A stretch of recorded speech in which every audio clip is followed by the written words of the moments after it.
Nagluluto na naman si Mamo. Ayan o. Gulay. At yung yung baboy. Ayan o, napakaraming mantika kasi. Taba ng baboy yun. Tira ng laman. Yung mga tinanggal ko doon sa laman. Ihahalo ko dito sa gulay. Pero tinanggalan ko na muna ng mantika. Kasi sobra talagang dami mga kamamo mantika. Tingnan mo, sa taba lang yan lahat. Sa taba lang yan ng baboy lahat yung mantika na yan. Kaya kailangan ko siyang tanggalin. Pakarami oh. Kaya hindi ko siya pwedeng isama. Lagay ko siya dito.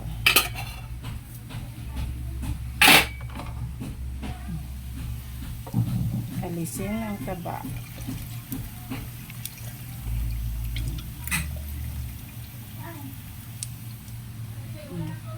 Tinanggal ko na yung mantika niya. Tinanggal ko yung mantika niya. Tapos ito manok. Ihalo ko dito. Parang igisa-gisa ko rin para hindi siya para hindi siya malansa.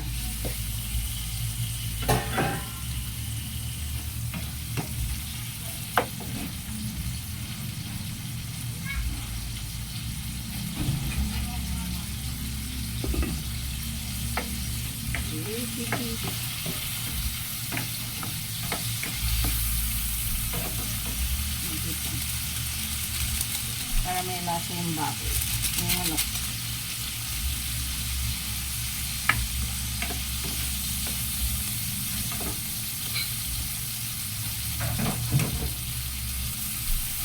Kaya gulay lang ang lulutuin ko ngayon kasi kahapon Mother's Day. Diba? Mother's Day, tapos maraming pagkain na pinadala yung anak ko. Pinadeliver dito ng anak ko. Madami. Puro manok. Pizza. Saka ay hanggang ngayon yung mga manok ay mga pritong manok ang ganito sa Jollibee. Kaya sabi ko gugulayan ko para makakain naman ng gulay yung mga bata. Sayote laso. Sayote at saka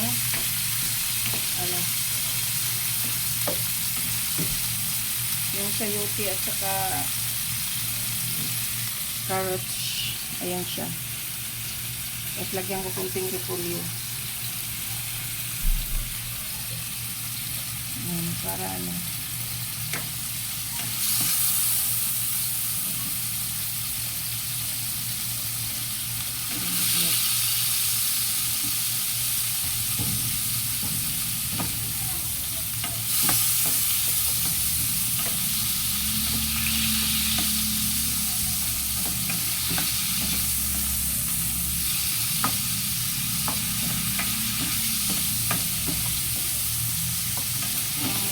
hiwa ko ng manok. Nahalo ko yung buto yung manok.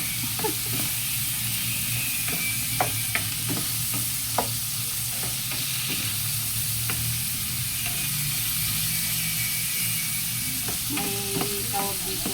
May paksiw na pata pa kung luto. Kahapon, hindi pa rin nauubos. Kaya ngayon gulay na lang. Gulay na naman. Gulay lang ang niluluto.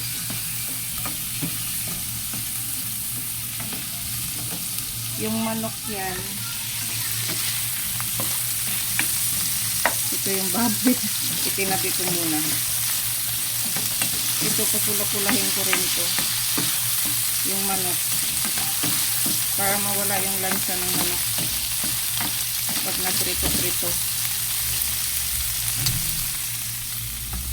Ayan.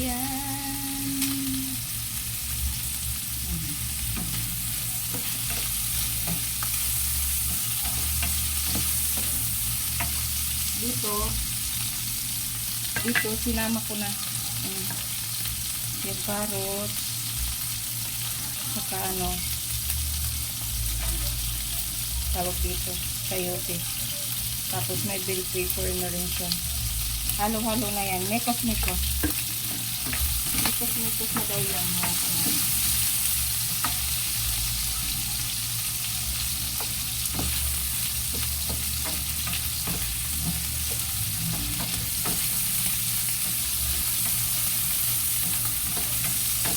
Hindi ko na pinakita sa inyo yung pag ano, yung pag balahat, pag ano, kasi matagal siya. Dito na lang sa pagluluto.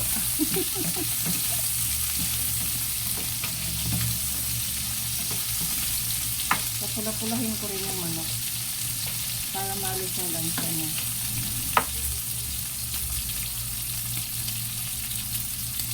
Shout out, Miguel, shout out sa inyong lahat.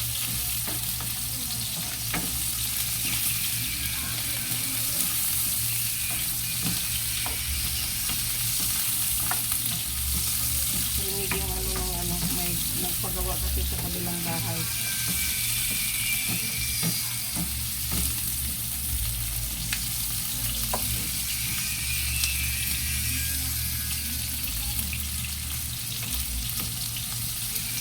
Kasi yung nagmantika din yung manok.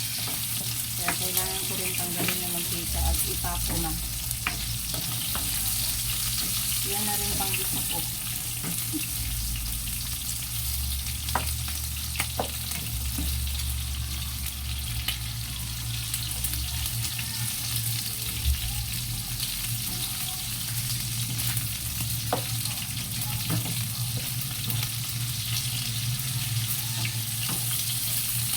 Init ng panahon mga kamamo, grabe. Tapos haharap ka dito sa apoy, pagkapawis. Pawis si mamo. Grabe.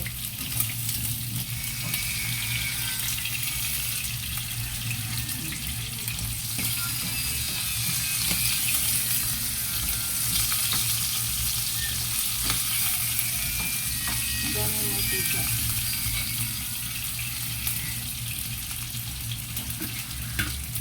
Tatapon na yung mantika.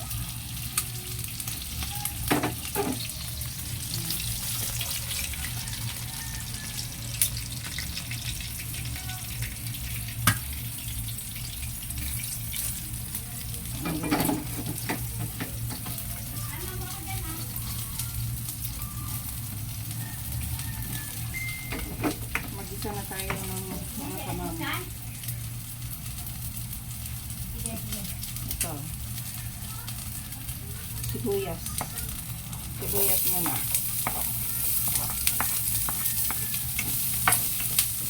Sibuyas muna.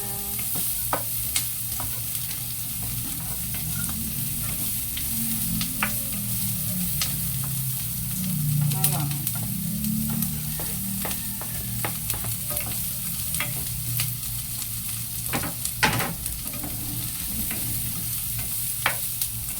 Isa hanggang bumango yung ano.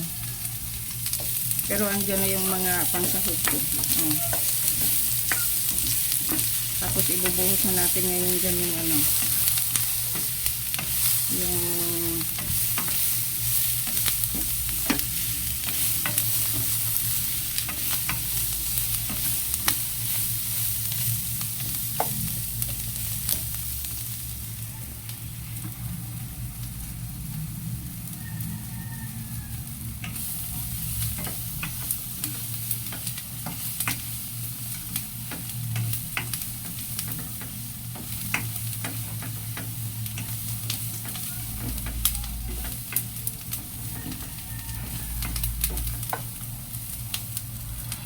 lagay na natin yung gulay.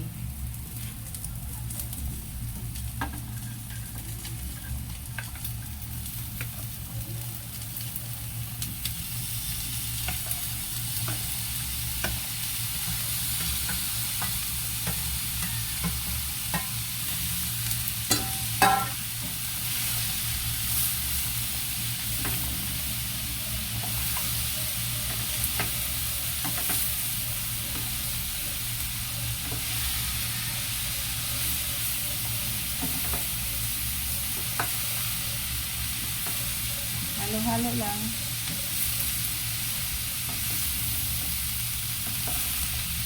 Maya kunti, anuhan ko to siya mga kamama. Lagyan ko siya ng kunting yung tubig. Lagyan ko siya ng sabaw-sabaw. Para kahit pa paano, may isasabaw naman ng kanin yung ating bunso.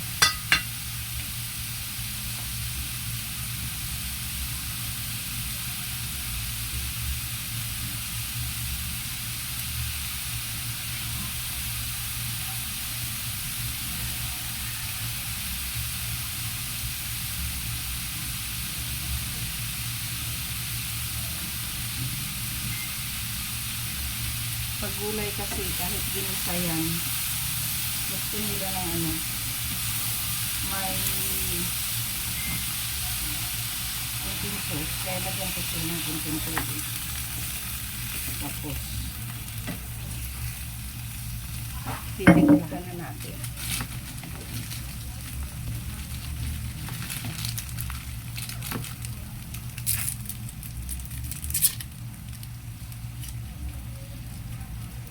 Isang 4 cubes ay chicken cubes pala yan.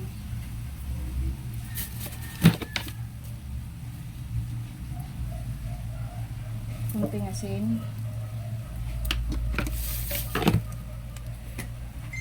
paminta,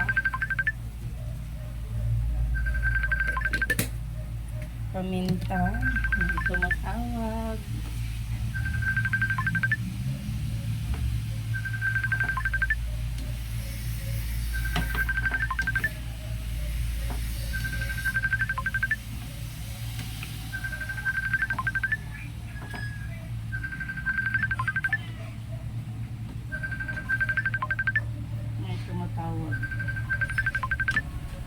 Ang aking kagroup.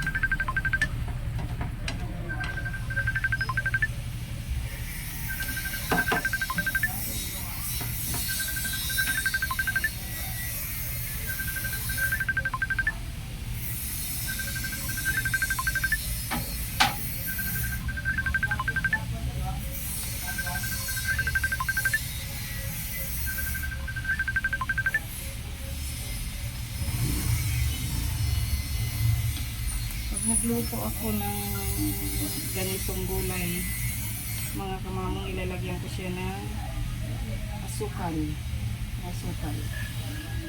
Kunti lang para manimis-namis ang gulay.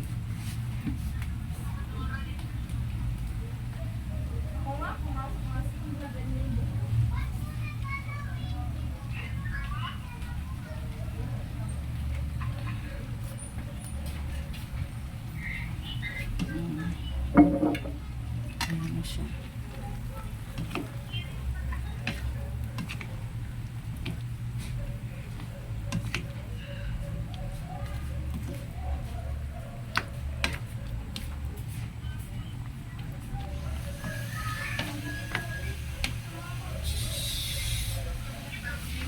Ayan. Tapos, para pang paaroma lang. Kasi mabango yung seasoning sa pangpabango. Lagyan ng seasoning.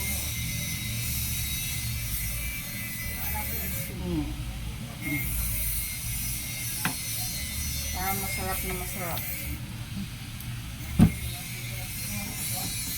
Kunting seasoning lang, pangpa-aroma lang. Kasi yung seasoning pag sa gulay,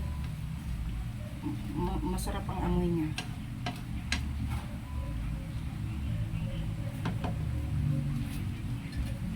Takpan natin konti.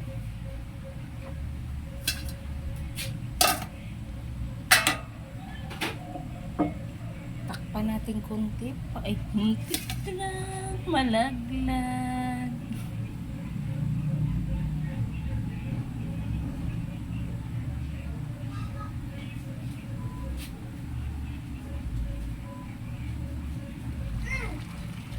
Kumulo, ilagay na natin yung repolyo. Ayan na.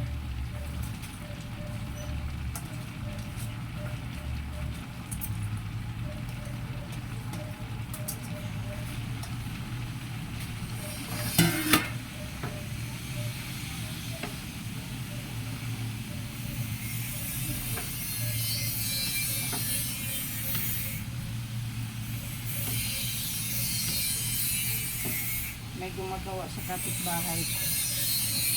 May nagpagawa ng bahay.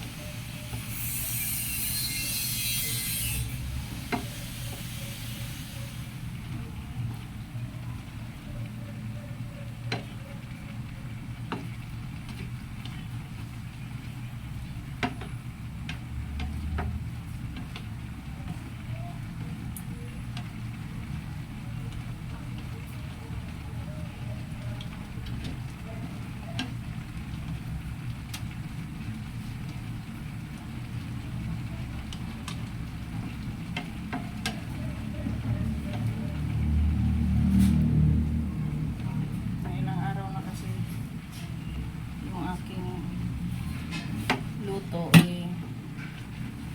laging tuyo, laging dry, walang sauce. Takpan, tapos maya maya luto na yan. Madali lang naman maluto yung gulay kasi kahit hapot lang, hindi naman kasi siya, hindi mo siya pwedeng overcook kasi hindi na siya masarap pag overcook na.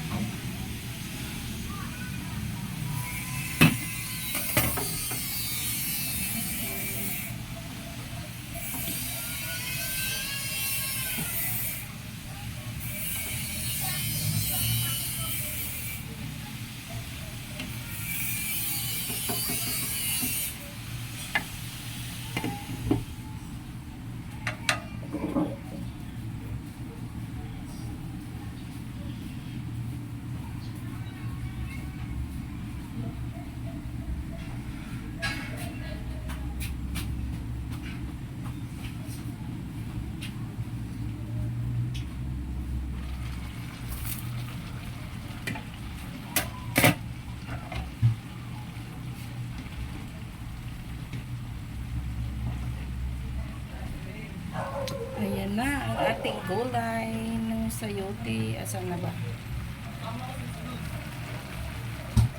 Hindi makita.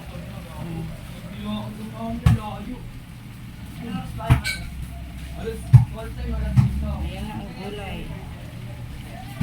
Medyo okay na to mga kamamo. Luto na to. Luto na yan.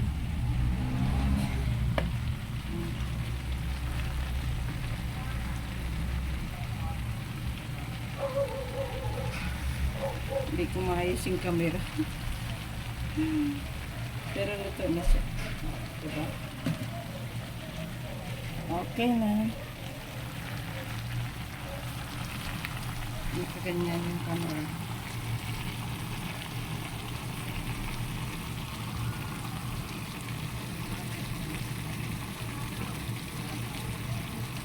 Yan na gulay. Ginisang gulay. Sayote. Okay. Parang ano,